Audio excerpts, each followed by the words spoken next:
চারিদিকে পাহাড়, ঝর্ণা আর জঙ্গলের মাঝে এরকম স্বপ্নের মতো ট্রি হাউসে থাকতে চাও? তাহলে welcome to Rimil eco tourism resort in Jhilimili Bankura, যেটা কলকাতা থেকে মাত্র 3.5 ঘন্টার দূরত্বে আছে।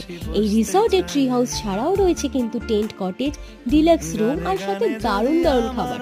ব্রেকফাস্ট, লাঞ্চ, ইভিনিং স্ন্যাক্স এবং ডিনার সবেতেই কিন্তু আছে ভিন্ন ভিন্ন স্বাদের ঘরোয়া খাবার।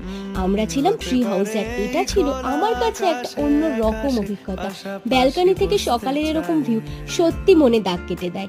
সন্ধেবেলা হলেই কিন্তু রিসর্টের হয়ে যায় এক অন্য রকম রূপ, আর সাথে থাকে সন্ধেবেলার কিছু আকর্ষণীয় স্ন্যাক্স। এখানে কিন্তু তোমরা ঘুরে দেখতে পাবে অনন্য আকর্ষণীয় কিছু জায়গা, যেরকম তালবেরিয়া লেক, মুকুটমণিপুর এবং অপূর্ব সুন্দর একটা ঘাগড়া ফলস। আর এই বর্ষায় তো সেটা একদম অন্য রকম দেখতে লাগে। তাহলে সামনের উইকেন্ডে এরকম একটা ট্রি হাউসে থাকার অভিজ্ঞতা পেতে চাইলে অবশ্যই চলে আসতে হবে